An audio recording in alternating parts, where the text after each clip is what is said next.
Good evening, everyone. Thank you for joining us. My name is Mariam Pira. I'm the coordinator of the Chicago Area Wheel Group. I'm joined by our friends and colleagues at Common Wheel Magazine, as well as our wonderful hosts from the Bernardine Center at Catholic Theological Union. Thank you for joining us tonight. It's a reunion of sorts. We've brought back our panel from our election night coverage last fall. So thank you to the panel in advance for agreeing to be with us once again. And our topic for the evening is President Biden's first 100 days, more or less. And I'll be introducing our presenters shortly, but wanted to start the evening with just a couple of housekeeping tips. First of all, if you wouldn't mind keeping your microphones muted during the main segment of the program, just so that our presenters aren't getting feedback and any distractions, that would be very much appreciated. That doesn't mean we don't want you to engage. We would love to hear from you. So please feel free to use the chat feature, post comments, questions. We'll be monitoring the chat as the program goes on, and we'll keep track of questions as they come up. Also, speaking of questions, we will have a pretty significant amount of time slated for Q&A at the end of the program. So at that point, we'll invite you to unmute your mics, get on video so that we can engage together, and we're looking forward to the discussion with you all. So now that that's out of the way, it's my pleasure to introduce our panelists for this evening. Matt Sitman, we'll start with Mr. Sitman, is the associate editor of Commonweal and co-host of Know Your Enemy, a popular podcast about the American right. He's a regular contributor to Dissent, where he also sits on the editorial board and has written for The New Republic, The Bias, and other publications. Miguel Díaz is the John Courtney Murray S.J. University Chair in Public Service at Loyola University Chicago. Dr. Díaz served under President Barack Obama as the 9th U.S. Ambassador to the Holy See.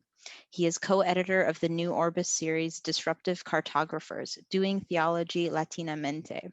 As a public theologian, Professor Díaz regularly engages print, radio, and television media. He also contributes to writing a column for the National Catholic Reporter titled Theology en la Plaza. Heidi Schlumpf is executive director of National Catholic Reporter. She has 3 decades of experience covering religion, spirituality, social justice, and women's issues, having previously served as managing editor of U.S. Catholic Magazine and as a reporter at Chicago's Archdiocesan newspaper and secular newspapers in California and Wisconsin.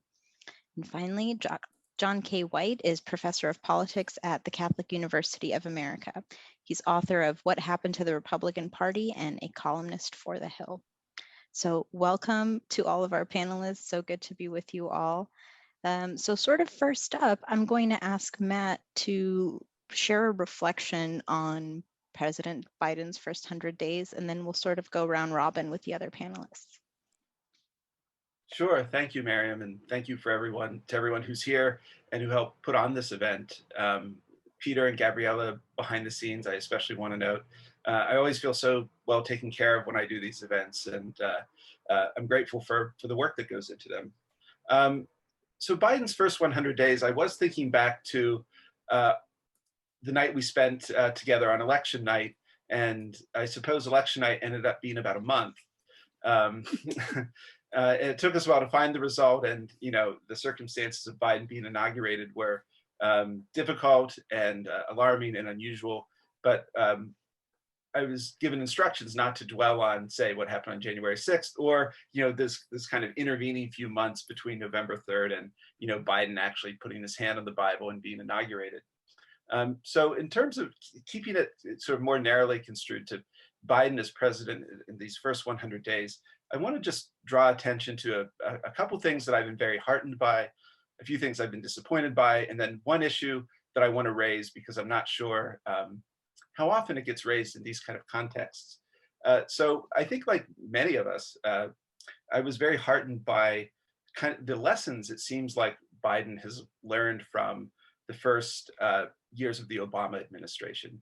In particular, they seem to have Biden and his economic team seem to have really grasped that deficits do not matter and that you should spend big, go big while you have the political capital, the momentum, the votes, And so, the result was a $1.9 trillion American Rescue Plan that, was a mix of economic stimulus, relief to those still struggling economically because of the pandemic, and, kind of generally just a real, we all got $1,400 checks, or most people did. I don't make enough to not get a $1,400 check. So I got my Biden bucks. And, that was just a clear break from not just the Obama administration, but I think, a certain economic orthodoxy in the Democratic Party for the last, few decades, since the Clinton years at least. So that to me is a very encouraging sign. And it led to, I think, some of the talk of Biden, um, references to FDR and the New Deal and kind of the ambition and scope of what his presidency might be.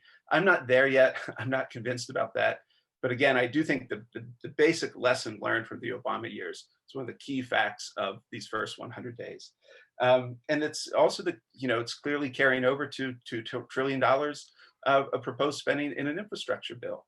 Biden, when he commented on that, he said, this is not a plan where we're just going to nibble around the edges or just kind of tinker at the margins.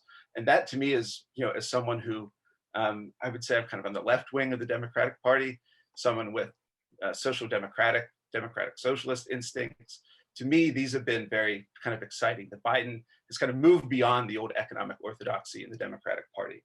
I think others might speak to this better than me, but I've been disappointed, I think, like many of us, the kind of confusion over accepting refugees, the kind of number, the cap on that, both kind of reverting to Trump, despite an executive order that signaled differently, despite his campaign promises, you're reverting to the Trump administration's about 15,000 refugees admitted. That was a disappointment. And I think, they backtracked on that, but it's still not quite clear what's going to happen. And there's still the issue of the southern border and immigration and migration in that context, which is different than refugees. But, I think those are the places I've been, given how often people cited Trump putting kids in cages, right? Like this was a rallying cry for 4 years. I've been disappointed, I think, in general with just the coherence and seeming, it's kind of lack of generosity in the Biden approach to those issues more broadly. And, I could go through other things I've been disappointed in. I'm heartened by the decision to pull out of Afghanistan. But in general, Andrew Bacevich, we published an article at Commonweal criticizing Biden's foreign policy. And I think that's another place I've been disappointed. Maybe we can talk about that more as we go along. But the last comment I want to make, because I don't like to filibuster at the start, I would say one of the things that I'm particularly focused on and that I really hope that it's not entirely up to Biden, but I think in terms of places he can apply pressure, issues I hope he really uses whatever leverage he has on, I would say it's the basic fundamental health of our democracy. So that means a couple things. One is we've seen at the state level, the Republican Party, engage in kind of a wave of legislation proposals to restrict voting rights, basically make it more difficult to vote. From, in different states, there's been different proposals, and we could walk through some of them. But we can really see in those efforts that there was, a massive turnout in 2020, tens of million more voters than even in 2016. It was fairly historic for a modern election. And the Republican response to that has been at the state level, bill after bill aimed at suppressing the vote. So what I think needs to happen is, first of all, the filibuster in the Senate has to go. And when that happens, the Senate has to pass a version of the House bill, H.R. 1, which is meant to kind of create like a minimum baseline again for the standards in terms of voting rights and the way elections are run. It does various, it cleans up campaign finance in various ways. It would override a lot of these bills at the state level. But to me, one of the most important reasons I supported Biden for president, the reason I voted for him, is because I really thought that American democracy was kind of at this hinge point, this turning point, where like whether we would be a multiracial democracy with robust kind of democratic political and voting rights for everyone or not. We were kind of entering this space where that would be determined. And basically, this event is called Biden's, first 100 days. But really, the way to think about it is that Biden has about 600 days to do most of what he could possibly do before the midterm elections, where, historically, an incumbent president's party has maybe lost seats. I don't know if that will hold now or not. Biden's been pretty popular so far, and what he's been doing is pretty popular. But there's basically a 2-year window that we know Biden will have to get much of this done. And I think of all the things he could get done beyond the stimulus package, beyond the vaccination efforts and issues like that. I really think the health of our democracy, in a very basic sense, voting rights, the way elections are managed and run, how votes are counted, and the kind of political rights that people have in that sense. That's one of the key issues, and I hope that whatever else happens, from here on out in the first year or two of Biden's presidency, that issue receives more attention than it has so far. Thanks, Matt. Dr. Diaz, I'd love to invite you to share your reflection. I echo Matt's words in terms of thanking everyone for being here 100 days later. So we had this Zoom 100 days ago. It seems almost the time has flown. So what I wanted to do is just to focus on the domestic and the foreign policy piece of the first 100 days. And some of these issues are connected insofar as the domestic decisions undoubtedly affect our relations when it comes to foreign policy and international relations. But on the domestic front, I had some of the policies that the Biden administration has implemented, which in no doubt have contributed. Many of these have contributed to the health of the nation, as well as policies that he's implemented or it's begun to implement on the foreign policy side, which have contributed to our health of international relations.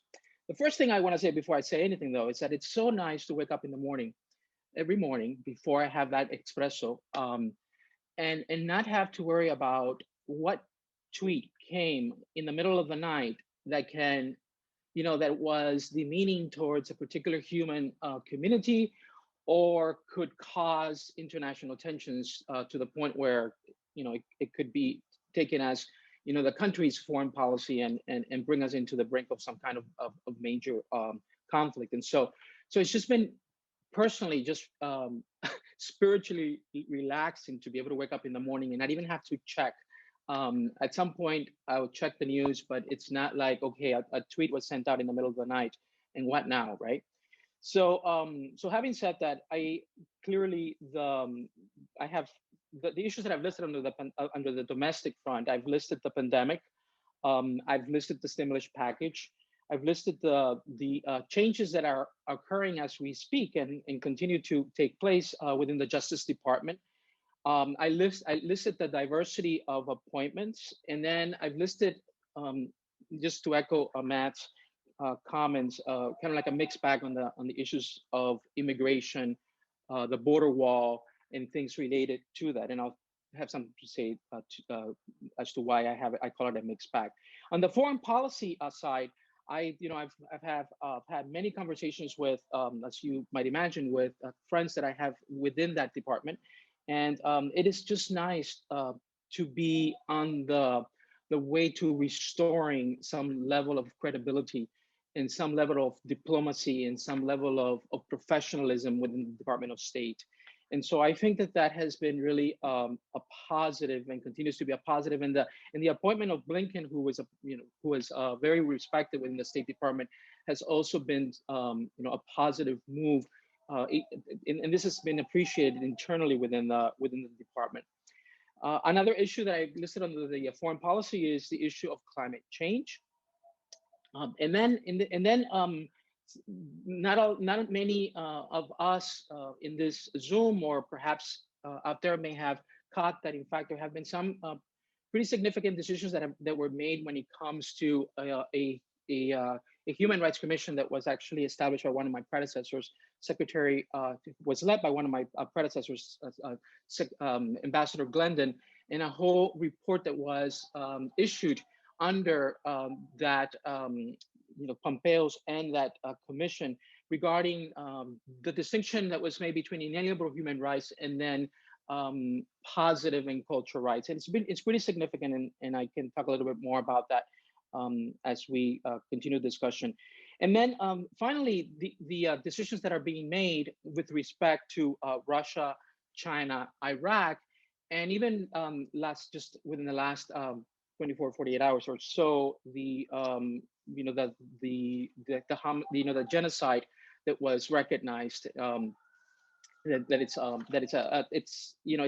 speaks to the administration's efforts to return to and be much more mindful of human rights. So let me just say, I don't need to quote this more the stats, but this morning Secretary Javier Becerra was interviewed, and he talked about now we have about 40% of Americans that are vaccinated, and 2/3 of seniors are now vaccinated. And so all that bodes well in terms of the campaign. The drawback now, or the downside to that, is that now we're reaching this point, as all of us know, where those of us that wanted to get vaccinated have gotten vaccinated, and then we have to deal with those the populations that don't want to get vaccinated. And so persuading those populations for the sake of the common good, for the sake of our neighbors, for the sake of elderly, our children, etc., it's going to be a tough hill to climb, because some people are really, really, as we all know, close to the idea, and they think that somehow or other the vaccine is going to kill them in a few months.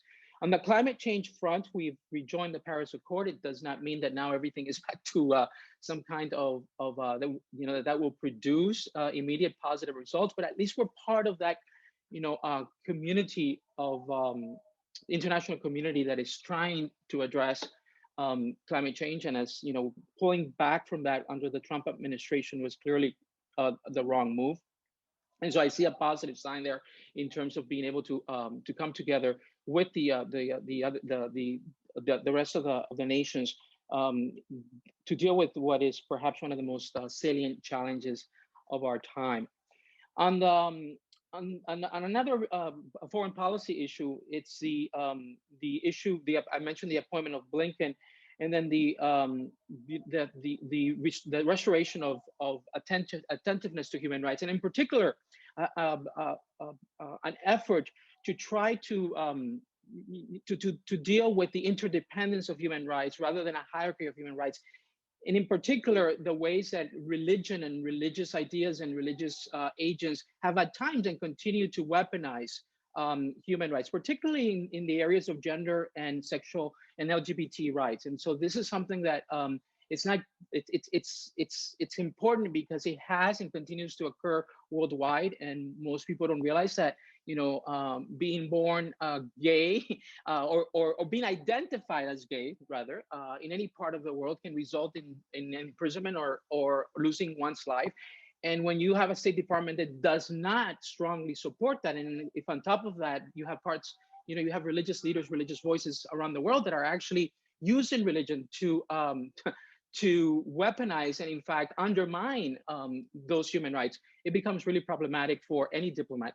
And so to be consistent when it comes to what I have called an integral ecology of human rights. And so I think that that's important. The restoration that all human rights matter, and in that sense that the human rights of particular marginalized communities matter in the sense that they're not so-called positive and cultural rights that are to be distinguished in a pretty significant way with the unalienable rights. And so that's another piece.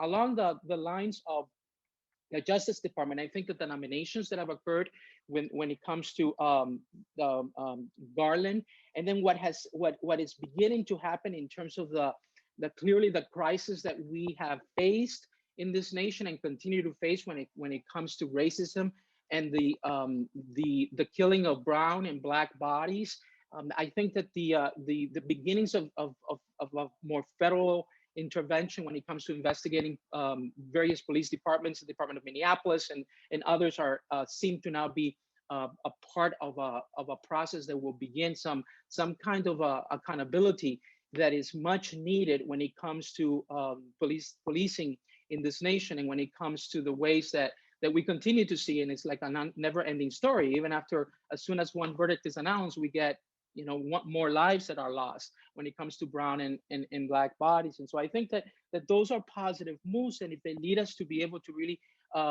examine what needs to happen in terms of better policing, better education, better resourcing, better capabilities of dealing with the various crises that have to do with law enforcement that are, I think that all bodes well, to making some progress in this area. The other thing too is the appointment of there were three, or the selection of three women in terms of assistant attorney, associate attorneys, and in this area of civil rights, respectable persons that are can help in this process. Another domestic piece that I would characterize as a plus is the number of appointments. So the diversification of appointments within the administration. So the last I had seen, about 46% of women, and a little bit over or around 50% of non-white, which again is it's a promise that Biden made to try to reflect in his administration, have a better reflection in the administration of the demographics of the nation. And of course, appointing a Latinx person or an African American or an Asian American or does not necessarily mean that we're going to, for those of us that are concerned with social justice issues and for issues of inclusion, et cetera, does not necessarily mean that we will get that. But it is a step in the right direction of having a more diverse voices within the administration and different perspectives and points of views that can contribute from the different embodied realities that those perspectives represent. And then on the issue I mentioned, the issue of with concern of immigration, and so we have on the one hand the border wall, which is no longer build the wall, and the cessation of what appears to be the building of this wall. We have also the rescinding of the ban of immigrants from mostly Muslim majority countries in Africa, and so those are positive moves. On the other hand, we've seen the horrendous. We haven't seen a lot of pictures, but we know the numbers of unaccompanied migrants children that are in our southern border. And so I think this is a real humanitarian crisis. Clearly, the Biden administration did not create this crisis. It's a crisis that has been ongoing.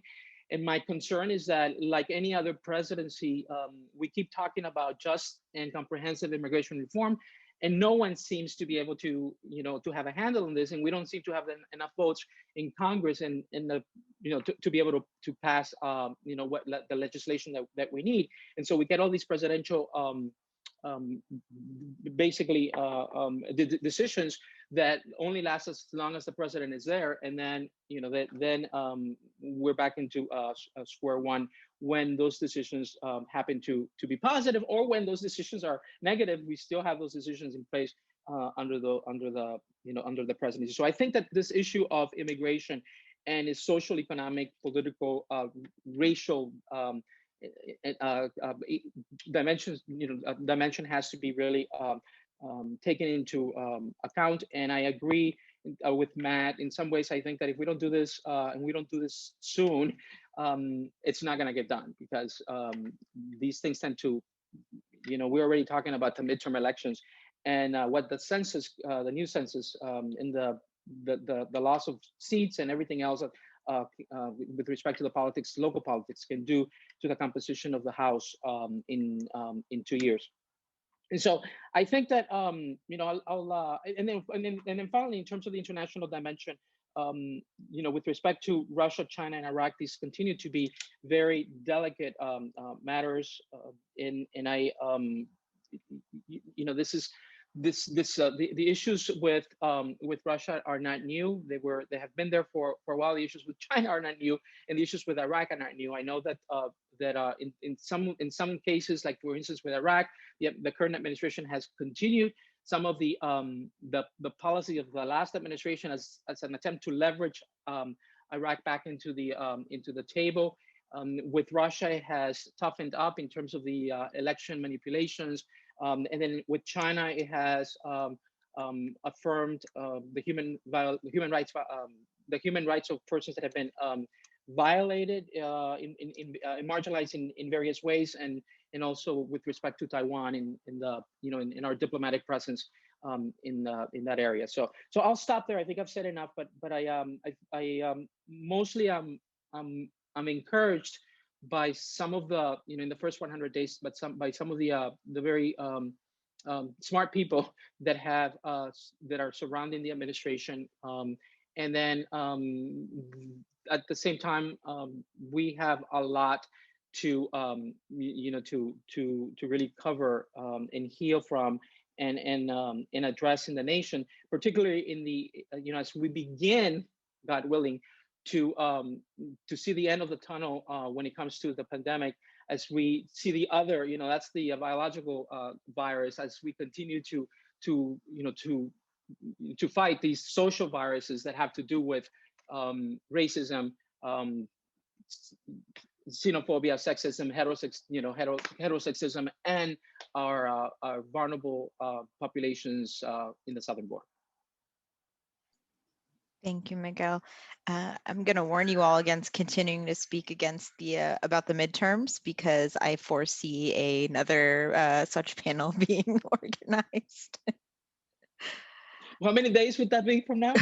600 according to Matt. Oh God. Heidi, I'd love to invite you to share your reflection. Thank you. Well, and thank you to Commonweal and CTU, the Burning Senator, for hosting us again. I don't know, Miguel, it seems like when we gathered the night of the election, you said it's flown by, but to me, it seems like so long ago. I don't know, maybe this is similar with your children, right? Like long days, quick years or something like that. But there's just such a change. This whole idea of the 100 days, we all know, is this artificial construction that was created after FDR, because he gave the radio address, and we're going to have the television address from Obama tomorrow night. So, I mean, it's something of a Hallmark holiday, right? It's not real to look back and say we must judge a presidency based on this, but I'm personally felt like things really changed just hours, 100 hours or even a couple hours after inauguration. There was just a totally different feeling in the country, certainly in my neighborhood, among my colleagues and friends, especially people of color or people who are immigrants or have immigrants in their family. But if I allow myself to step back a little bit and say, well, how can I evaluate this over the last 100 days or 3 months? I'm going to repeat a number of things, or not repeat, just sort of say quickly, because they're similar to many things that Miguel and Matt have mentioned. The teacher in me, or former teacher, is going to put it this way: a B plus, A minus is what I'm looking at for Biden so far. I think his handling of COVID has been markedly different, and I'm willing to give Trump some credit for getting things going with vaccinations. But what I really look at is the economic plan, and not only what that does to help counteract what's happened to so many people who are suffering economically because of the pandemic, but how it really is, as you said, Matt, this go big investment in sort of what we need to do to really change the income disparity that we have in this country. So I'm very encouraged about the amount of money that goes to poor and working class families. Some people estimate that plan could cut child poverty rate in half in our country. And if that isn't a pro-life thing to do, I don't know what is. Because just, to me, unconscionable that we have a child poverty rate that we do in this country, given the wealth of the country as a whole. So, and then to follow up with that stimulus plan and the amount of money and investment there, to then have the infrastructure plan. And again, that's investment again, not just in roads and bridges, or even in, infrastructure related to communications and telecommunications, but it's an investment in people. And it's going to bring jobs, and hopefully good jobs, to people, and really, make a difference economically in our country. I think it's worth noting that these are economic policies that are very much in line with what our church teaches and Catholic social teaching. And in particular, I'm reminded of the recent encyclical from Pope Francis, Fratelli Tutti, that very clearly talked about the problems of trickle-down economics and needing to address income and wealth disparity in ways that I think many of these Biden proposals are doing. So we also saw then, as you mentioned as well, Miguel, with paying attention to the climate crisis and to climate change. And on Earth Day, Biden announcing even more investment that's going to come, this time in technology. Again, this is another priority of our church and of this particular Pope. We obviously, Pope Francis, in his encyclical in Laudato Si, is talking about the importance of care for the earth, and not just as some sort of green feel-good thing, but how this affects people, especially the most vulnerable, when we're talking about the poor and the marginalized, women and children. Now, to be sure, there have been things that have come out of Biden in the last 100 days that I haven't been so happy about. As our previous panelists mentioned, the treatment of children at the border. Miguel, the reason we don't have a lot of pictures is because Biden wouldn't even allow the media inside to take photos and to try to stay on top of what's happening there. The refugee camp, which was very disconcerting because he chose a Catholic event where he initially announced that he was going to raise that cap. So that was very disappointing. Also, I'm not impressed with what he's doing or not doing on gun control, especially given how gun violence is just coming back with a vengeance. We all, leave our houses after this year pandemic. But I think we could overall step back and say, hey, here we have the second Catholic president in our country's history, and it seems like he's doing a pretty good job to bring some of the aspects of Catholic social teaching to bear on the policies that he's making as his priorities. But what's interesting is that that's not what we're hearing when we're covering the church, or from church leaders, or from a certain segment of the church, is more conservative contingent in the church. So because of Biden's support for legalized abortion, we have this concern on the part of the US bishops that we need to deal with sort of the Biden problem. And they had this working group, which they've now disbanded, but they're still moving forward on this proposed document about Eucharistic coherence, which means basically how to deny communion to politicians like Biden, who have positions that they that are against church teaching, or at least positions that they determine are important enough to try to deny communion. So if you visited ncronline.org today, you might have seen a story by our national correspondent, Chris White, who was reporting about a conference at the Villanova Law School, where many of the presenters there were very focused on this desire to hold Biden to his faith, and say that if he is going to be in support of legalized abortion, that he can't present himself for communion. And so this isn't on Biden, because I don't think Biden has ratcheted up this conversation, because he's talking about a lot of different things besides culture war issues in his first 100 days. But abortion still dominates so much of the Catholic conversation. And what I'm seeing from a number of other commentators now is not just talk about abortion, but about the vaccine, which is kind of code for abortion, because the concerns about the vaccine, while some people are concerned about the vaccine because they think it might kill them, or they're going to get a chip implanted in their brain. Among Catholics, the concern is this very not direct relationship to the abortion that provided the fetal cell line that was then used in the testing of and production of one virus and the testing of another.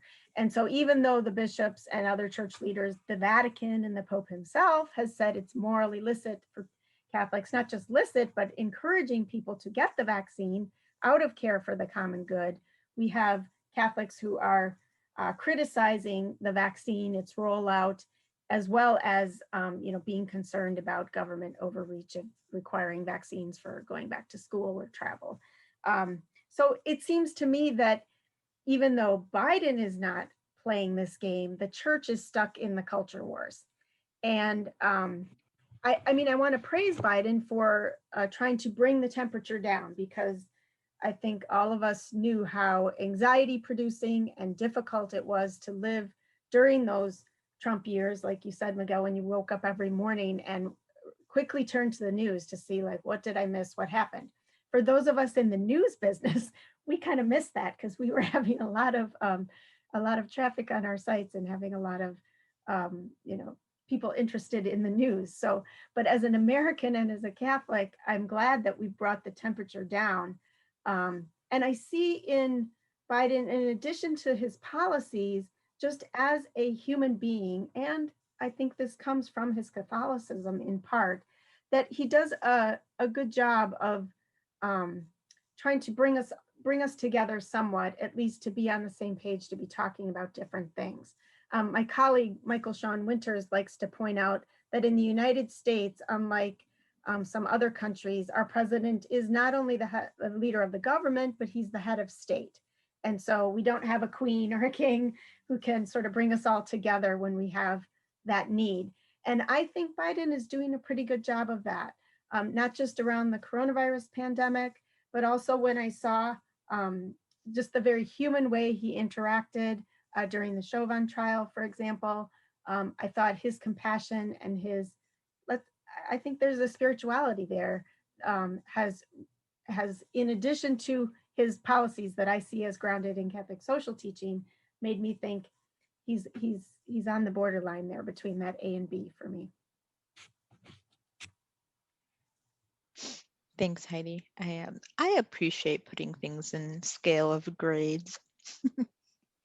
John, you are our final panelist. Would love to hear your sort of closing thoughts in Sure. terms of our speakers today. Well, first, I want to thank the Burden Center for the invitation. I really appreciate you thinking of me. And I also want to thank my fellow panelists. It seems as though we can't measure the days since we last met in terms of 24 hours, but maybe in terms of dog years. It seems it was that long ago. Everyone has really touched on a lot of the major issues that surround the Biden presidency.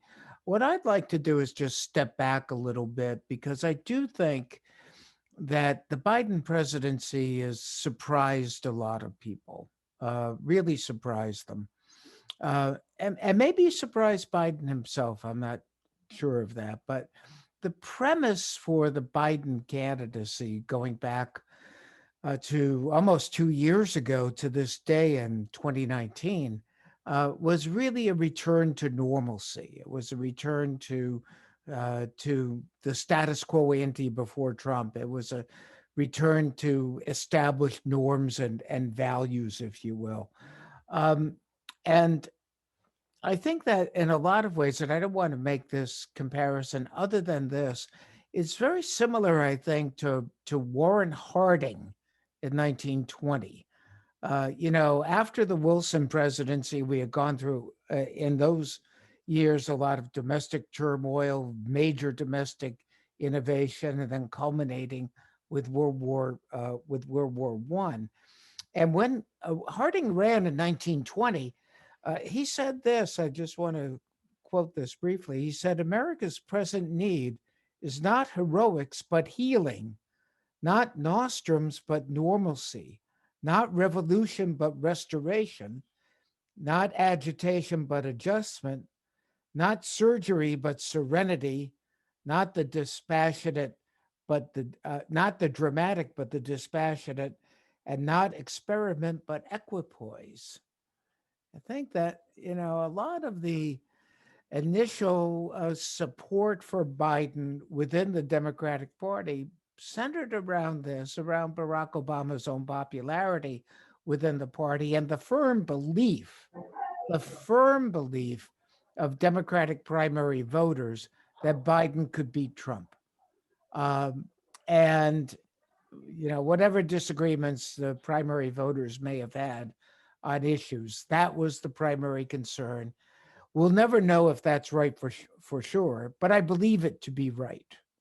I believe that since we met on election night, that Biden was the only Democratic candidate who could beat Donald Trump. But I do think that his presidency has surprised a lot of people in terms of the bigness of what he's initially attempted to do. Heidi mentioned this in terms of childhood poverty and the American Rescue Plan, which is huge. The child tax credit, huge, really important. The American Jobs Plan is big, very big. And I think a lot of this actually comports with the public mood at the moment. NBC News and the Wall Street Journal released their poll this week. And one of the more interesting things, they've been asking this for many years, were two statements, A and B. A, government should do more to solve problems and help the needs of people. And B, government is doing too many things left to businesses and individuals. And they ask, which statement do you agree with? If you go back to the Clinton years, back in 1995, when they first asked the question, it was 32% government should do more, 62 government is doing too many things. Even during the Obama years, there was still a plurality that believed government was doing too many things. Today, it's 55 government should do more, 41 government is doing too many things. That is a huge turnaround. We saw that turnaround in 2020. It's continued. Biden is seizing the moment. And Biden is also interesting because for decades now, Americans have sought somebody outside of Washington to be their president, somebody not tainted by Washington. You can go back to Jimmy Carter, but look at the subsequent presidents. George H.W. Bush is an exception to that, but H.W. was running for Reagan's third term, which people wanted. Biden's experience and the sense that he knows what he's doing and he's confident in himself without being cocky. I think voters saw that very much as an asset. And there's one other very important thing in politics, I think, and that is likability. Voters like Biden. He is eminently likable. And one of the real strengths of Biden, as probably some of us know, and if you've not met him, is when you meet him, he's looking at you, he's talking to you. And I think one of the interesting innovations is how they've used the weekly address to bring in these average voters to tell their stories and get him to respond directly to that. No politician that I know of is better at a rope line than Joe Biden, and also with the direct language. And I think the other thing that's interesting, just in a historical context, this is not the first surprising presidency we've had, and surprising by the bigness of it, the ambition of it. Now, I do think that it's really not surprising if you look at Biden's policy papers, which voters didn't really read. But I think if you look at history, presidents have surprised us. In 1932, this is what was said by prominent columnist Walter Lippmann about Franklin Roosevelt. He's a pleasant man who, without any important qualifications for the office, would very much like to be president. Well, okay. Uh, and Lippmann, to his grave, said, I still believe that in 1932, even though it turned out differently. Well, all right. Lyndon Johnson's first Senate speech was titled We of the South, filibustering Harry Truman's civil rights legislation.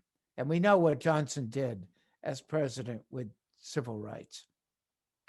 Ronald Reagan was really disparaged by Democrats and Republicans alike in 1980. In 1980, Carter wanted Reagan to be his opponent. Well, that was he got what he wished for, but be careful what you wish for; you might just get it. Um, Gerald Ford saw Ronald Reagan as a simplistic man, oblivious to solving complex problems. Ford said he'd like to conserve his energy, translation, lazy. And Reagan's pollster basically said at the time, the charge is going to be against Reagan that he's dumb, dangerous, and deceptive. Now, what Reagan did was change the trajectory of our politics for 40 years. So I think so far Biden has been a real surprise, a pleasant surprise, I think, to progressive Democrats who thought that they would tussle with him as president. And the party is, I think, extraordinarily united. His job approval ratings, which is really in the 50-something range, but that's not bad given our polarized era. And his job approval among Democrats is, well into the 90s. So the 2% of Democrats that don't like the job Biden is doing, the party wants their names. If you look at his support among independents, it's also quite high on these two issues, especially the coronavirus, which is his real strength. And the Biden, I think, folks understood that the presidency would rise or fall on his handling of the virus. They understood that from the get-go. They were focused on that from the get-go. They're still focused on it, particularly with the faith-based community and getting trusted sources, getting churches to be vaccination sites, getting church leaders to speak out on the issue and so forth. On the economy, that's the real strength. His real weakness, as has been said, is immigration. And while we're not supposed to get into the midterms that I won't here, but I would say briefly that one of the tests in our politics right now is what are the rules and what rules apply? So for a long time, we've thought the culture wars rule, lifestyle rules. Are you married or single? Do you own a gun or don't you own a gun? Do you support abortion or oppose abortion? And just going on down the list over and over again. The Biden preposition, I think, or supposition is that economics matter. And Biden is a more gifted politician than I think people give him credit for. Remember in 2012, he summarized the rationale for Obama's reelection this way. Osama bin Laden is dead and General Motors is alive. That was brilliant. That was a terrific summation, better than anything that Obama did to summarize his own candidacy. I think what they're coming to and what their argument is shots in arms, money in pockets, shovels in the ground. And I think that, and we're going to test to see which do the culture wars still have their resonance or don't they? Is it economic results that matter or not? And we could debate that. I want to echo something that Heidi said, however. I do think that Biden's election and presidency has left the Catholic Church more divided than it's ever been, more divided. So, on the policy side, while Biden is hardly tinkering at the edges, uh, the controversy over his election, the fact that the church didn't at least acknowledge the second Catholic president, questions about which Catholic priest was going to participate in the inauguration and the pushback there. Heidi mentioned the pushback on right on inauguration day, because the message from the bishops was basically, we don't like you, we don't want you, we think you, we think you're not Catholic enough, basically, and that's still going on. I think what also is important and really troubling is the opposition of the bishops to the Equality Act, although not all bishops are in agreement with the bishops' conference on that issue. And my friend John Gehring just wrote a devastating column in Commonweal about the fact that the bishops have not taken a stance on voting rights, which is so contrary to their longstanding statements about Catholic participation in political life. I think it's completely disgraceful that the bishops have not taken a stance on these laws, particularly laws that are aimed at minorities, at Hispanics, African Americans, etc. And the church should be standing with them, which of course the church did during the civil rights era of the 1960s, and is so consumed, as Heidi has said, quite rightly, I think, with the abortion issue, that everything else simply overshadows it.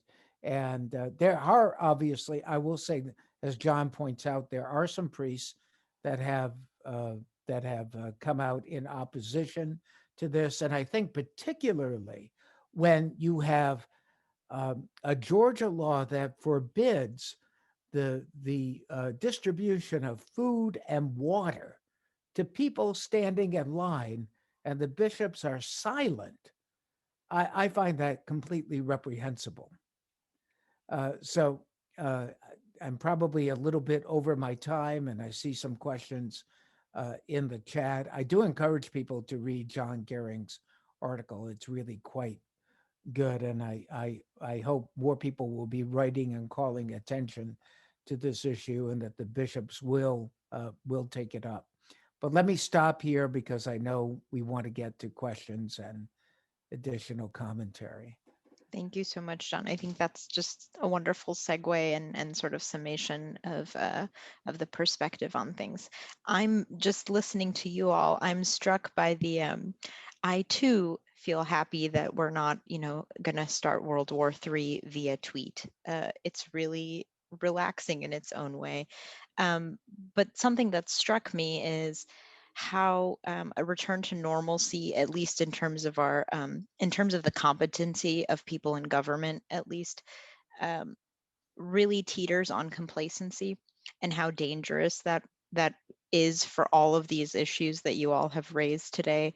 And I can't help but see the parallel between people's complacency in sort of the political sphere, but then also a lot of complacency in terms of church leadership and direction. So just a fascinating conversation. So we do have a few questions already in the chat. Thank you, everybody. Please continue posting your questions. We'll monitor them, or use the raise your hand feature, and we'll get to you in whatever order we find. I lost the first question. Oh, here we go. A question from Michael. Where do you see Biden missing opportunities to bridge our nation's divisions? I think I will start with Miguel on this one, just because you sort of talked about sort of both sides, and divisions could mean lots of things. Well, So if I can just, before I address that question, address the question that has been raised in terms of the cultural wars and the polarization, which is in some ways related to this. I mean, part of my struggle every time I hear this cultural wars is immediately I raise whose cultural wars this is about and why, why is this being promoted? And the kinds of issues that we're dealing with, racism and policing in the country, are not just issues that society has to deal with. Our church has to deal with them. The institutions we work in have to deal with them. The ways that authority is exercised over others, in ways that marginalize others, in ways that don't represent, in ways that really dehumanize others, is a real issue. And so it's very easy to point the finger and say, well, this is happening in the Republican Party or it's happening in society. But the fact is that these issues that we are trying to reckon with when it comes to policing, quote unquote, when it comes to, which I'm translating here or rendering as an exercise of authority, these issues that have to do with, with racism are issues that are really ingrained in within the church. And so, and this is where, this begins to, the issues of pro-life begin to fall apart, because I've always said, well, it's so interesting that we want to be a pro-lifer when it comes to the womb, and then as soon as we find out that the baby is dark, or as soon as we find out that the baby is undocumented, all of a sudden the same kind of passion for life is lost, right? And so we begin to tear apart and begin to really recognize the racist ways in which we conceive life, and we can go along the lines in terms of the spectrum when it comes to different issues. Now, in terms of the question of that was addressed, let me just look at it again. Miriam, where is the question in the chat box? Sure. I'll read it back to you, no problem. Where do you see Biden missing opportunities? It's a bit of a leading question for we journalists, but where do you see Biden missing opportunities to bridge our nation's divisions? Well, I mean, that's a good question. That's a very good question. We have to, we're not, racism is not going to go away. The disparities that exist both in the inequalities that exist both within the church and society are not going away.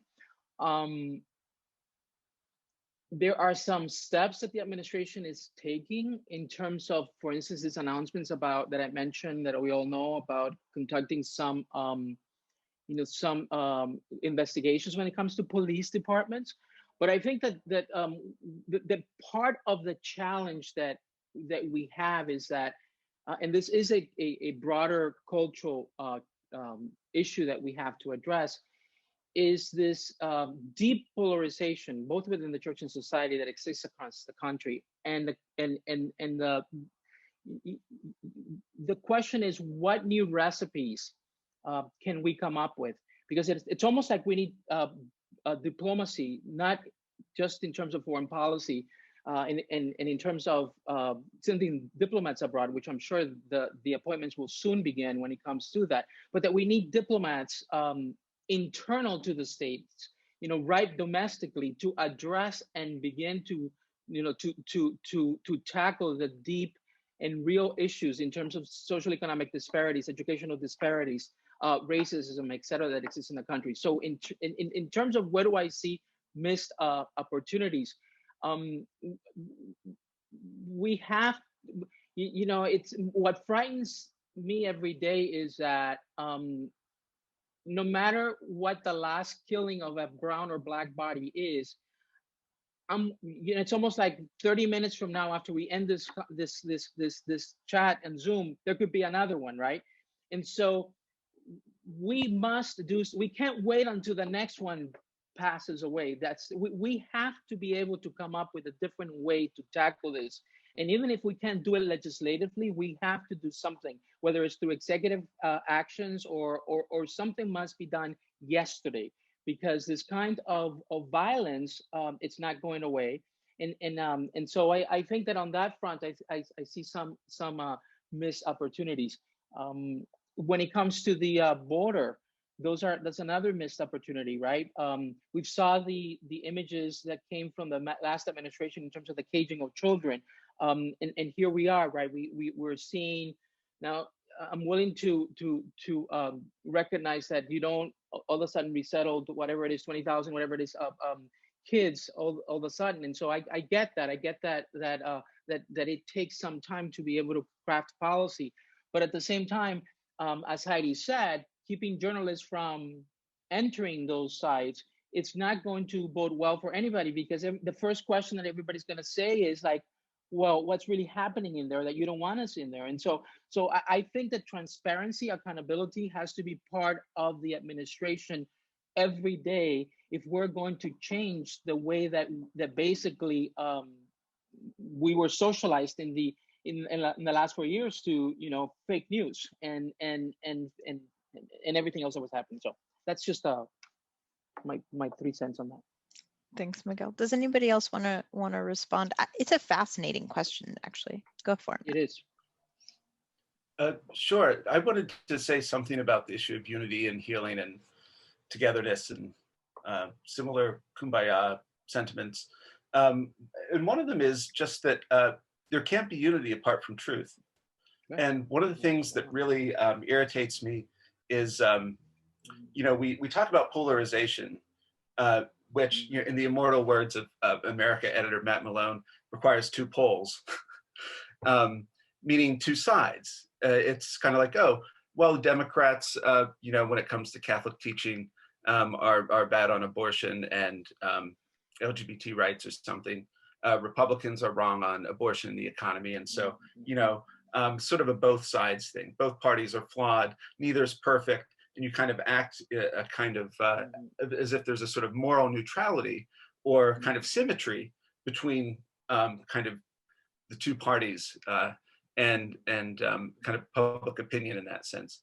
And really, you know, the thing that needs to be said is that there's no chance Biden could unify this country based on kind of the epistemology and, you know, beliefs of about half the country. And I especially mean the Republican Party and kind of the conservative movement.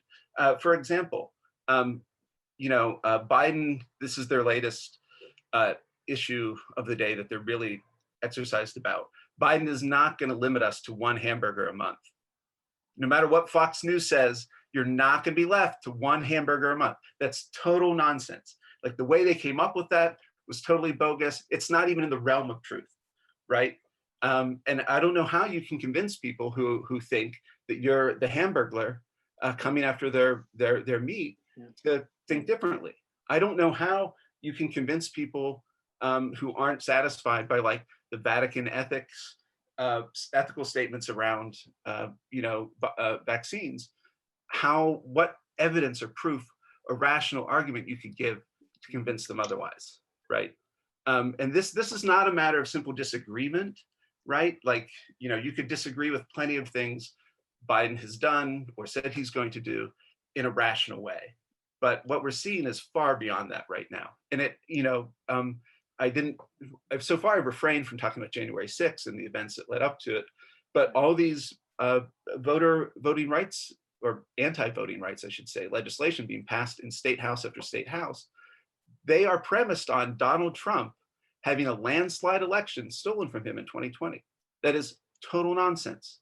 So I don't know how you can unify a country when one side is being pumped full of disinformation, lies, and just utter nonsense you know, on a daily basis. So I think Biden, by staying clear of a lot of the culture war issues, focusing on bread and butter issues, not taking the bait, and frankly, letting, you know, say, I mean, when we were debating the nature of the stimulus, the upcoming infrastructure bill, and so on, you know, Biden, you know, you should follow Chuck Schumer too. Biden's not out in front demanding the attention be on him all the time. I feel like, you know, Senate leadership and House leadership has been very prominent in these first 100 days too. So I think Biden, in terms of diffusing things, has done about as much as he could possibly do. And there's just an inherent limit as to what the effects of that will be when there's, you know, a truly deranged kind of, you know, 30-40% of the country who believes totally nonsensical, untrue things about Biden and what he's going to do. I just wanted to get that in there. Thank you, Matt. That's helpful. And Michael, thank you for, I see you continuing to post in the chat, so thank you for it. I think Michael offered a little bit of a clarification around his question, kind of reframe is, what is Biden really doing to win over some of those voters, just understanding that they make up such a huge contingency. Does anybody else want to respond? Heidi, go for it. Well, yeah, I guess I would somewhat agree with what Matt was saying too before the question was reformulated, in that, I don't know that Biden is compelled to necessarily bring together, or find unity with, for example, white nationalists. I don't think that's, I don't think it's possible, first of all. I also don't think that it's the right thing to do. I mean, it could be argued, I'm not making the argument, but it could be argued that it might be helpful if Biden were more moderate on abortion, if he were to say something like safe, legal, and rare, or something like that. But it's my belief that that would not be enough. And there's pretty much nothing that a Democrat or somebody like Biden could do to move on abortion. I mean, I think can be very problematic when he's very extreme, or the party seems very extreme on that issue. But I'm not of the belief that even trying to moderate on that issue would bring over these voters that you're talking about. And so that's unfortunate. And that's part of the reality. And I agree with what you said earlier too, Matt. Like, too often, I think when Democrats do win, they're asked to like bring everybody together. But when Republicans win, they don't try to bring everybody together. They go big and try to get their agenda through. And so I think that's probably the smarter political thing to do, even if it doesn't sound very Christian. Mary, can I just jump in here in terms of just a quick comment? John, is that good with you? Oh, sorry, John, go ahead. No, John. He's good. Go for it, Miguel. No, I was just going to say that part of everything that we're discussing too, the social, economic, and power implications behind all of these culture wars. The people are being manipulated. People are being manipulated into being scared, whether it's the scaring in the southern border, those criminals that are crossing, or now it's the scaring of this vaccine is going to do something to you. But there are very powerful interest groups that are behind this, and they're not innocent, and they're well funded. I mean, I was just listening last night to this now recount in Arizona.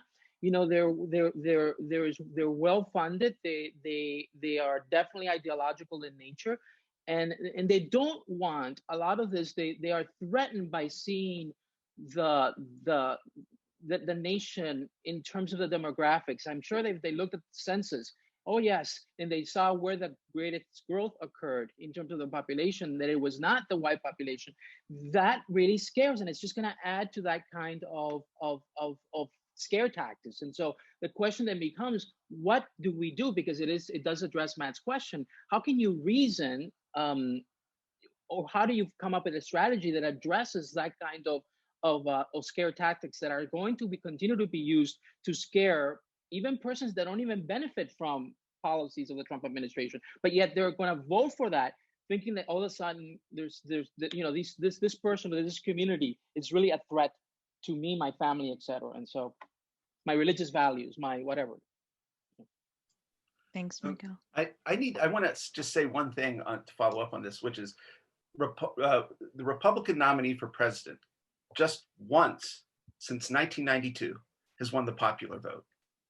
This is now 2020. We're talking 28 years. Once in 28 years, the Republican Party's presidential nominee has won the popular vote. Where are the think pieces saying, what can Republicans do to bring along these Democrats who they fail to win year after year, or the moderate voters they lose year after year? You never see those pieces.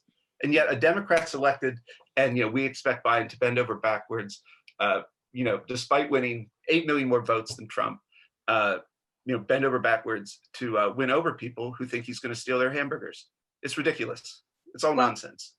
And I think, John, go for it. I want your perspective here. Thank you. And thank my panelists again. I'll try to make a few very, very quick points, and I appreciate, and I agree with what's been said by my fellow panelists. First, on this question of how does Biden try to win over the 74 million Trump voters. One good start there was the fact that if you look at the American Rescue Plan, 54% of Republicans supported the plan. If you look at the jobs plan, you also see significant Republican support.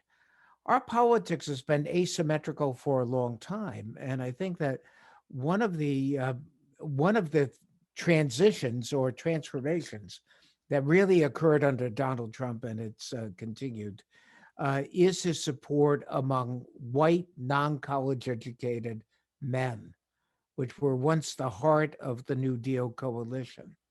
But the difficulty, I think, certainly under Trump, is that they didn't reap any economic benefit from their support. Their support is largely based on fear of where the country is and what the country will become. When you have a politics of fear, you also don't have a politics of ideas. And the Republican Party is basically out of ideas. Their reaction to 2020 and what Matt rightly said since 1992, the fact that their popular vote losses, should cause a concern. It's quite interesting to contrast that with the Democratic Party of the 1980s, because back then Democrats really, it's always tempting for a losing party to say, oh, our nominee was terrible. Oh, he, or maybe someday she, is the worst. Oh, it was terrible. Oh, look at how Mondale ran the campaign. Look at what he said, blah, blah, blah.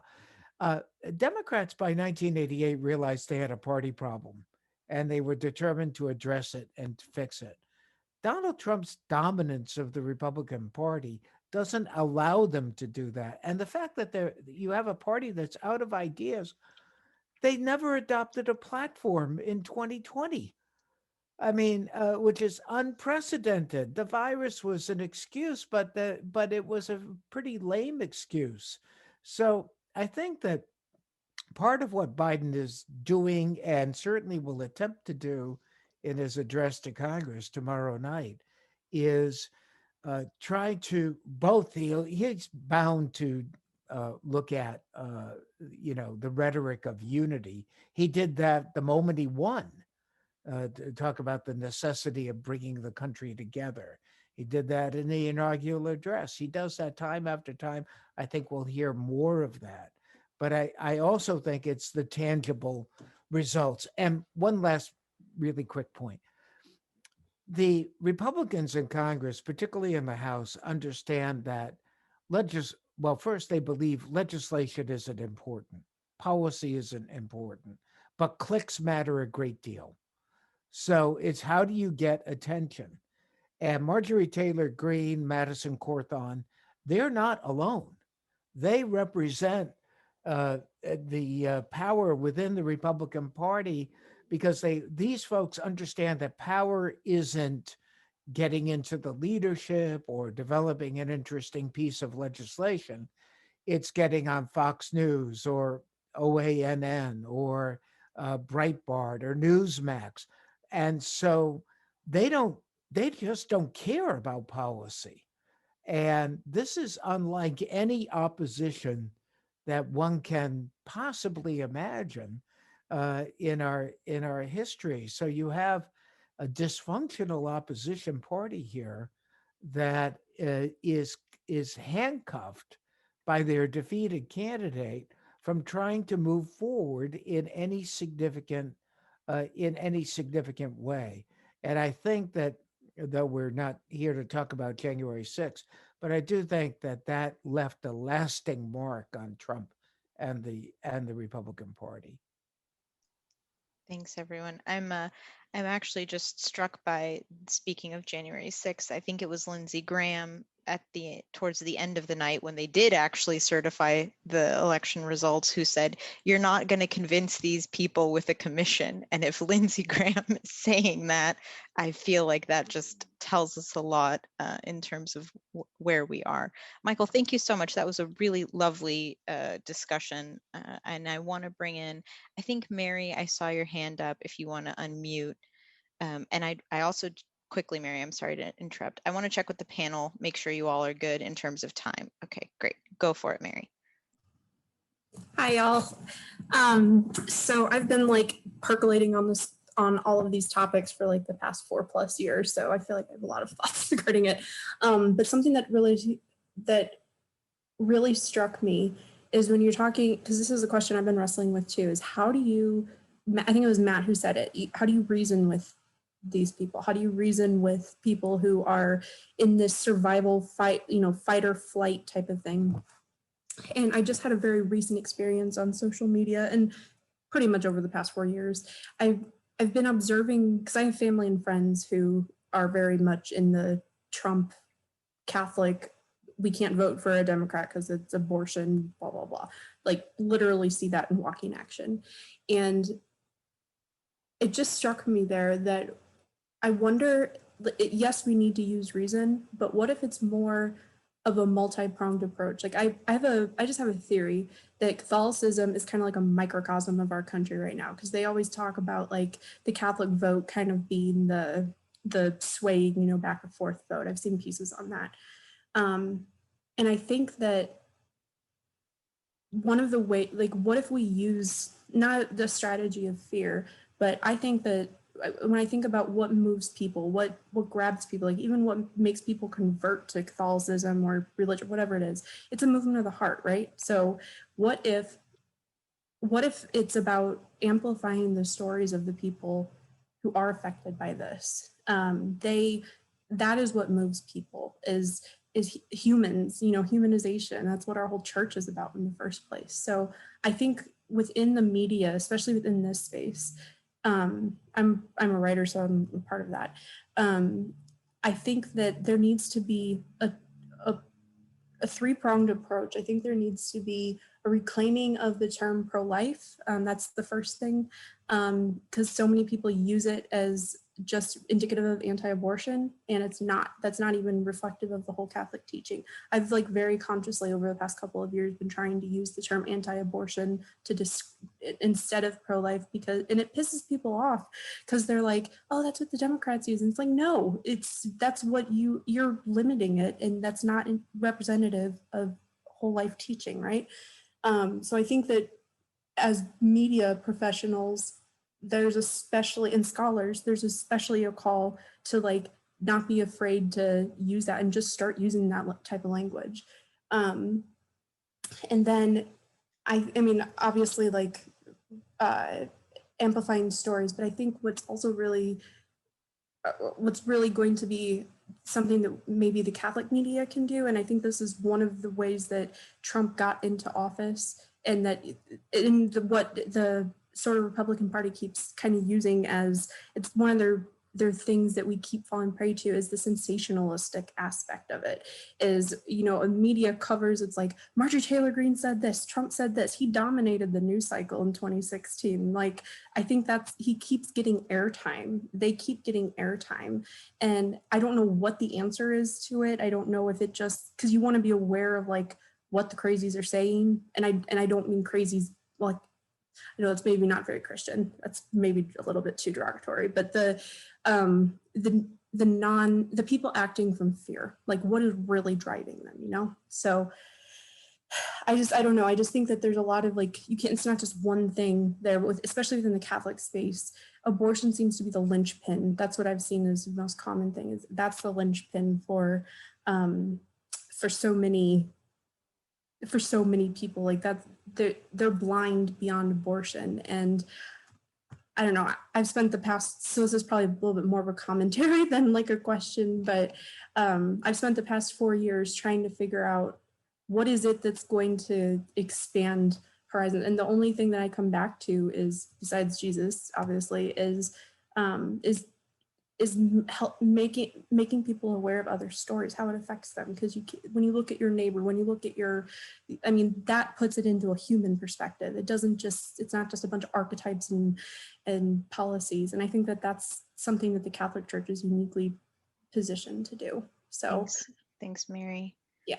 I think we've got some takers, Matt. Mhm. And then John, I saw your hand. Go for it. I just want to make a short comment in response to that. Thank you, Mary, for your comments. And it's, I'm not sure in terms of like how to help, how to improve, how to move forward with like better conversations. I don't mean this as a cop-out, but I'm not sure it can really happen like at a national level through the media or through like political messaging. I was on the phone earlier with my dad today, and my parents are more conservative than me. They vote differently than me. They live in central Pennsylvania, but both of them are vaccinated. Both of them wear masks, and I'm convinced at some level. In fact, I know this through conversations with my father.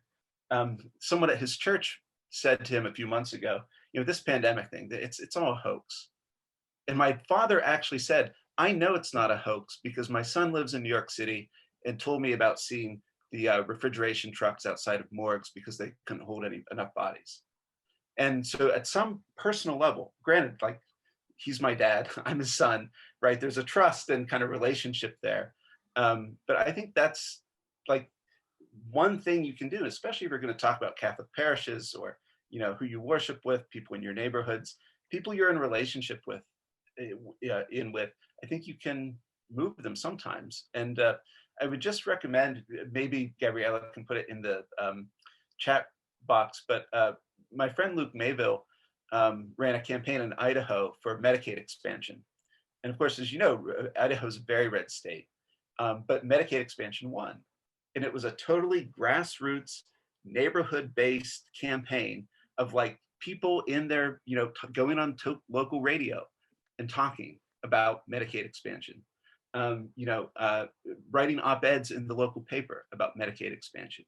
And it wasn't, a messaging from a national candidate or, a big, television station or whatever. It was kind of local people, neighbors, people already in community talking about things that were important to them. And that seemed to make some difference. Now, that's not like a plan that will fix everything. But as far as I can tell, I don't know how you break through this at the level of, again, like news media, national news media, national political messaging, campaign ads, and the like. Maybe you can. But I do think you can start small. And that's always a cop-out in these things to say stop small or start small. But I have seen in my own life, it's made a difference. And I've thought a lot about my friend Luke's campaign in Idaho and the article he wrote about it for Commonweal, about like what a local neighborhood-based strategy of people talking about things who, the people who live around them trust, basically. That's one way into this I just wanted to mention. So if I could add to Matt's really good points here.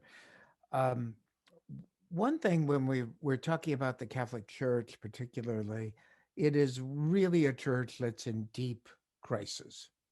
And it revolves obviously around this abortion issue and this question of, what about Catholic politicians who may support abortion or are supporting legislation that allows the practice or whatever, et cetera, et cetera. And again, my friend John Gehring called this pastoral malpractice, which I think he was absolutely right when he described it that way. And we know that Catholic Church attendance is down. We know church attendance is down generally in traditional religions in the United States, and particularly among young people. We often make the mistake, by the way, that, the attendance is down, so we're a more secular country. That's a lot of BS. Americans believe strongly in God and the power of prayer, etc. It's that the location of religion has shifted from the institution to the individual. And it's really incumbent upon the church, knowing that there's not a sense of obligation, it's Sunday, therefore I must go to mass, to entice people to come into the doors. And part of that is through, and this builds on Matt's point, I think, this notion that there is pastoral care, that and it's too easy. If the church becomes smaller, it becomes more homogenous, therefore the people that are left become more and more comfortable, you know, in their beliefs, and in the idea that any Democrat who supports Biden is an apostasy, et cetera, because they're surrounded by like-minded people. So I think the Catholic Church, and I know a number of priests in the local parishes do have a strong sense of pastoral care, and that needs to be also reflected at the top. It's obviously reflected in what Pope Francis is doing, in the kind of message that he's giving to both church leaders, to the Catholic community, to the world at large. And that message needs to be amplified at every level. So it's not simply on the part of the president or those in political office to build the bridge, to use Father Martin's phrase. It is really, again, incumbent on all of us, and the church has a tremendous role to play. And from my standpoint, I don't see them playing it. Thank you for that, John. Go for it, Heidi. I would just agree that I think that the church could have a role in doing this. I'd like to believe that news stories that highlight the suffering of people would change minds. And that's partially why I got into journalism, but I haven't seen a lot of that.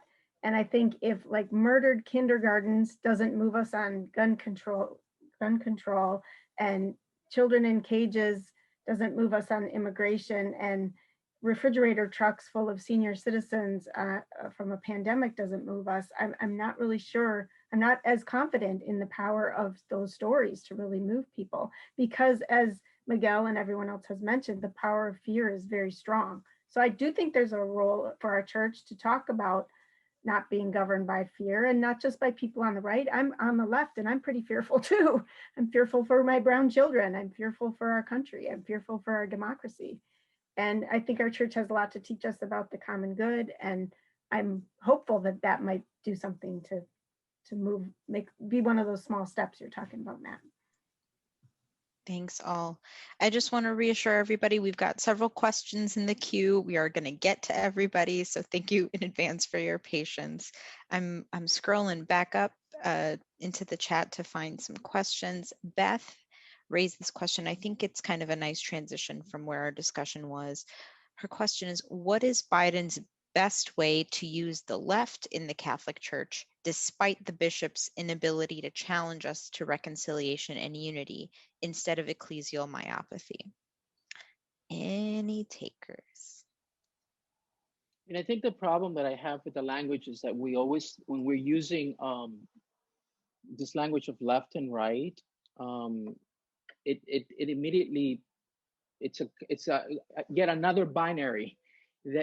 That's all we need, more binaries, right? And what's left and what's right in terms of a different perspective of from a perspective of a brown person in this country, or from the perspective of a Black person in this country. And so I think that we need to maybe rephrase the very language that in the very terms that we use, because we're just falling into more and more of this kind of polarizing language that just separates, everyone into different categories and into different, Republican and Democrat, gay and straight, Catholic and non-Catholic. And we're not then getting to the issue of suffering, the issue of marginalization, the causes for that suffering and marginalization.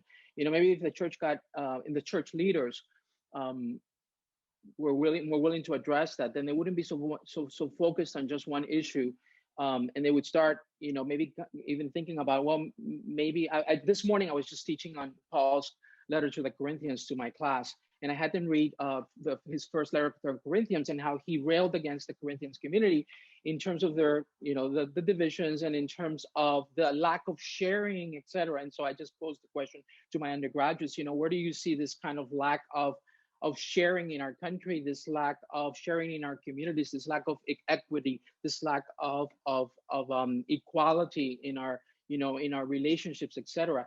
And how would you think, how do you think that a Paul would react to this kind of issues? And they got it. They were able to identify some of these issues when it comes to the ecology, when it comes to racial issues, when it comes to social economic issues, when it comes to migration. And I think that the leaders should be gathering in wherever it is that they're gathering, to discuss more this kinds of real issues that are at the heart of what it means to be Christian and Catholic, rather than just take one issue and again use it to weaponize and polarize us even more than we are already polarized. So. If I could add just really briefly, yeah, I agree with the ambassador in terms of, the language and left and right and so forth. Biden's real strength is that his Catholicism is who he is, and his authenticity is a real strength. So I think I think the answer really is, let Biden be Biden, and I think that would be my answer to the question. Thanks all. We're trying to get through questions as quickly as we can. And I think there was a question on the Holy next See. Ambassador to the Holy See. Yes, thank you. That's exactly what I was trying to find. I'm just going to refer everybody to the NCR, and you could read the piece that I wrote there. Heidi, you can send them to all of them. But no, look, one of the things that we have to as Americans, we really don't realize that. Okay, so the ambassador to the Holy See is like any other ambassador that the Biden administration will appoint. That person will deal with foreign policy issues. The person is not it's not sent to Rome to deal with domestic issues. So let's get that clear on the table. Now, when it comes to foreign policy issues, the State Department has traditionally had a number of central key themes that the ambassador to the Holy See has addressed, regardless of what administration they have been appointed. And by the way, all of them have been political appointees and Catholic so far. And so, and the issues are world hunger, human rights, religious freedom, global health, trafficking in persons, and peace and security. Now, that's the overall sort of like picture where this ambassador fits in terms of engaging world leaders and engaging the diplomats that represent those various capitals around the world in terms of the ways to coordinate with the State Department cooperation. Having said that, every papacy has its own flavor, and every papacy has its own foreign policy preferences. And so we've all known some of those policies that accompany the current papacy. Global health, and this will continue to be a key issue. By global health, not just clearly what we're experiencing in terms of the biological pandemics, but also the care of the planet. I think that the ongoing weaponization of religion, that includes Catholicism, it's an issue that could be, my hope is that the next ambassador is able to navigate those waters, and do so in a way that can engage the Vatican, engage the Church in its various institutions, in its various capacities, in ways that can humanize the very institution, because it's not just our persons that need to be humanized, but also our government and the very Church that we belong to. So I think that's another piece there, and of course, with this papacy is the preferential option for the poor, the marginalized, the first pope that comes from Latin America, that is a Jesuit, and behind that there's a kind of content always matters. And so there's a kind of specific ecclesiology we've known and heard, the field hospital kind of ecclesiology. Well, my hope is that the next ambassador is able to to deal with the Vatican and the Pope and all of the different um, uh, uh, sectors of the Vatican in terms of advancing some of that care of creation, care of all the human family, but it's specifically in terms of care of the poor. And of course, last but not least, it would help if the ambassador speaks Spanish. It would deeply help if the ambassador speaks Spanish, because as we all know, Pope Francis's English is not one of the strongest in terms of the languages, and a lot of the persons that are surrounding him are either Italian or Spanish speaking. I cannot tell you how helpful it was for me to be fluent in 5 languages, and how helpful it was for me. One of the comments that I heard from the moment that I landed in Rome is, "Questo non è possibile, l'ambasciatore americano parla italiano." This is impossible. The American ambassador speaks the Italian language. And so, it's something that may seem to be not important, but it's profoundly, when it comes to human relations and diplomacy, which is it's the art of relationships and engaging in table talk and solving conflicts, etc. It comes very handy when we don't colonize the world in the sense of even the diplomatic field, that we expect others to speak our language, but we don't speak others' languages. So it's a great starter when you're able to get our diplomats to speak the languages in of the countries or the capitals that they're representing. So That's such a great point, Miguel. Even just ordering gelato in somebody's native language, they'll treat you a lot nicer. What's the phrase, right? If you speak to someone in their own language, you speak to their heart. Right. Okay, speaking of Rome, I think we've got 2 more questions left if everyone can be patient with me. Alex had a question around the Biden administration and the arts, which I'm really excited because it's a different, it's just something we don't get to talk about that much. So channeling the power of the arts and artists towards the common good. From the inauguration, I've had the impression that this administration has done some good in broadening the narrative of what this country is, where we have been, and where we are going. So Biden and the arts, any takers? Great question. I think we need to send that to Washington, D.C., because it is a good question. Is the power of the arts, right? The inauguration was an example of that with the different, that's a great question. The poet, we need more poems that speak to our hearts and our minds. And I would just add the importance of the arts during the pandemic and how that was so important for people to stay connected. And hopefully that would be something that we could jump off from there.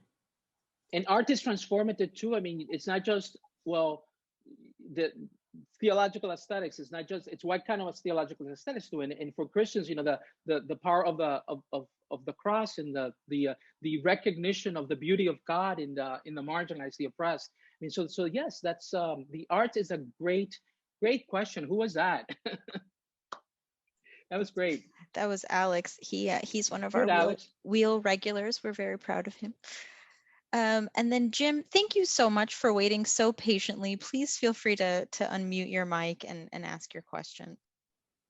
It's not a question so much as looking for a comment, and that is McConnell has been throwing this far left at almost everything that comes out from Biden. And the far right is a laissez-faire capitalism. The far left is with no controls, and the far left is communism. The Republican capitalism is closer to the far right, and with its looking for deregulation all the time. Not only that, but their white supremacy endorsement. As the Bernie Sanders democratic socialism is nowhere near communism. So to say it is center, the democratic socialism is closer to the center than is Republican capitalism. I don't know why the Democrats don't say that. And the Democratic Party is even closer to the center than Bernie. But that's, we ought to throw it right back at O'Connell and let him have it.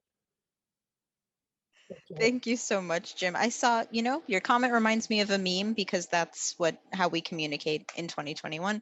But in the rest of the world, right, they teach American politics. Like we talk about our politics, to Miguel's point about left and right, but really we're center and right, right? Everywhere else in the world, the spectrum for the political sphere is so much wider. Thank you. So that was the last of the questions I saw, and I'm just looking at time, and I want to be conscientious of our panelists who've been very generous with us this evening. I'm not seeing any other questions. Gabriella, Peter, am I missing anybody? No, okay. Well, with that, I'm going to turn it over to my colleagues. Thank you again to our panelists. This was such a lovely conversation. In some ways, I think more fruitful than election night because it was a little less crazed. So thank you everybody for making time, and who knows, we'll be back for the midterms. Who's to say? So I'll turn it over to my colleagues for our closing prayer. Yeah, thank you so much to all our panelists, Matt, Miguel, Heidi, John. Thank you so much for joining us tonight. Of course, to Miriam for keeping us all moving along, and Peter, who's managing all the tech on our back end. So thank you so much. So tonight's, just to close us off with kind of a closing prayer.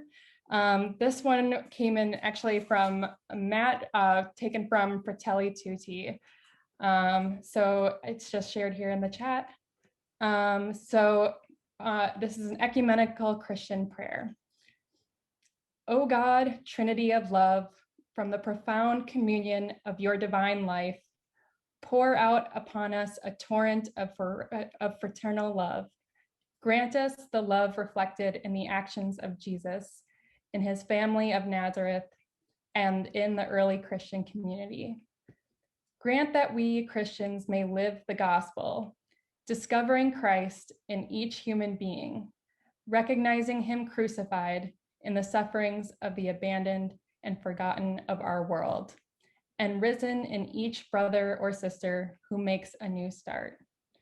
Come, Holy Spirit, show us your beauty, reflected in all the peoples of the earth, so that we may discover anew that all are important and all are necessary different faces of the one humanity that God so loves.